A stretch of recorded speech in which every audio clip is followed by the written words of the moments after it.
नमस्कार, आप देखा था नहीं भोजपुरी न्यूज टाइम। हम संभूषण भोजपुरी न्यूज टाइम से गोरखपुर जनपद में मौजूद बानी।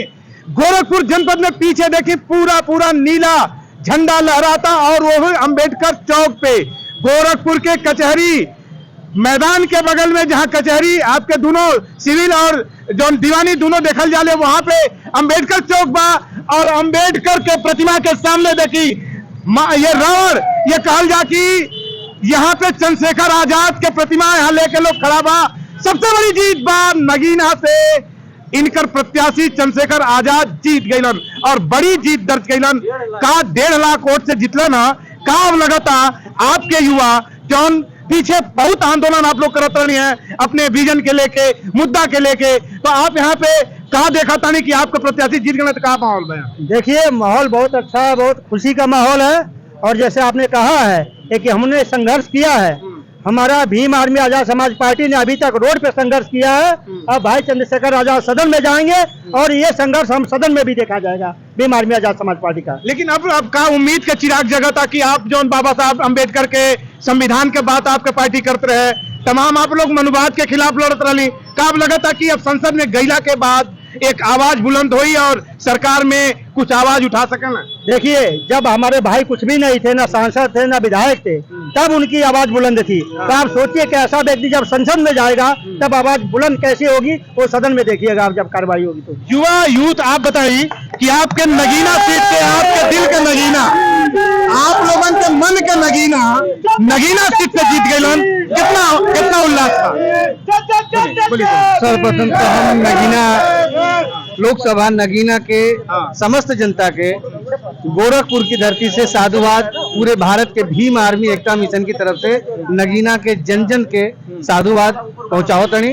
और जैसे कि आपके कथन बाबा साहेब अम्बेडकर के बाद माननीय कांसीराम साहब, और माननीय कांसीराम साहब के मिशन जो अधूरा रहल, वो मिशन में कुछ हद तक बहन मायावती ओकरा के पूरा कैली, मगर मायावती वर्तमान तानाशाही सरकार और षड्यंत्रकारी सरकार के शिकार होकर के उनकर चुप बैठल नगीना में आज एगो चंद्रशेखर के जन, जब बहुजन समाज पार्टी के मुखिया और बहुजन समाज पार्टी वेंटिलेटर पर रहल है, तब उनमें चंद्रशेखर आजाद जैसन व्यक्ति आकर के पूरा बहुजन के दिलों में, रगों में एकदम जान फूंक दिले हैं। तो एकरा खातिर हम चंद्रशेखर आजाद, यानी अब उम्मीद का किरण जग गए कि बहुजन वोट अब चंद्रशेखर के तरफ लामबंद हो जाए या मोटिवेट हो जाए, ऐसा उम्मीद का किरण लगा था। बहुजन के वोट ना, पूरा भारत संविधान से चलता, तो पूरा भारत चंद्रशेखर के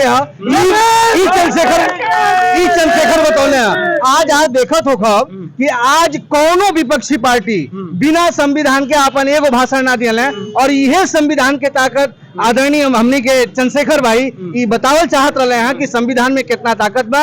यही संविधान में आप सुरक्षित बाणी, यही संविधान में महिला सुरक्षित बाड़ी, यही संविधान में नौजवान सुरक्षित बाड़े, और यही संविधान की बदौलत भारत वर्ष हमारा सुरक्षित बा। बड़ी मेजोरिटी जो है इंडिया गठबंधन, बीजेपी गठबंधन बड़ी मेजोरिटी लेके आ गई, केंद्र में सरकार बनाया जाता है। बहुत बड़ा मेजोरिटी लेके आयल बा एनडीए गठबंधन के हवा निकल गई जब 400 पार कहत रहे हैं। एनडीए गठबंधन के ब्लड प्रेशर ऊपर नीचे फ्लक्चुएट होत रहा, मगर एक बात एमे देखे के बा कि आज जौन उनकरा के टफ लड़ाई दिहल गई बा, जब अखिलेश यादव तक संविधान उठा ले हैं। अखिलेश यादव बेशक सम्मान कैले होके ना कैले होके, बहन जी सम्मान कैले होकी ना कैले होकी, मगर हमारे चंद्रशेखर भाई सम्मान कैले बने, अभी तक विपक्ष में बोलना ना। और यदि चंद्रशेखर भाई अपनी कार्यकर्ता के एक आवाज दे लेता तो आज भारतीय जनता पार्टी और एनडीए के नाम आज ही खत्म हो गए। भारतीय जनता पार्टी एनडीए के नाम खत्म हो गए। चंद्रशेखर चुप होकर नगीना पे अपन चुनाव लड़लन और बड़ी जीत कैलन। युवा के मन में कहा कि का देखा था युवा नौजवान, का देखा था कि सरकार चेंज हो जाएगा आपकी? सरकार के कहा केकर सरकार बने जाता, का उम्मीद बा आपके, का एनालिसिस बा? क्योंकि आपका प्रत्याशी तो जीत गईलन। अब दोनों पार्टी इंडिया और एनडीए के बीच के जो फाइट बा, ओके का देखत है युवा रोजगार पाई या सरकार में आपके मनसा पूरा हुई? का देखत है? ये दोनों सरकार निकम्मी है। ये दोनों सरकार हमारे लोगों को रोजगार नहीं देगी जब तक हमारे चंद्रशेखर भाई 2027 में उत्तर प्रदेश में नहीं आ जाते तब तक हमारे उत्तर प्रदेश के नौजवानों को नौकरी मिलने वाली नहीं है। यानी 27 तक आप इंतजार कर रहे हैं। बिल्कुल। और मैं इन मनुवादियों को बता देना चाहता हूँ, जो संविधान विरोधी ताकतों को बता देना चाहता हूँ, जब तक अब भाई चंद्रशेखर आजाद जी अभी तक सड़कों पे लड़ रहे थे, अब वो संसद पहुंच गए हैं। अब किसी माई के लाल में इतनी ताकत नहीं कि संविधान के खिलाफ एक कलम तक चला दे।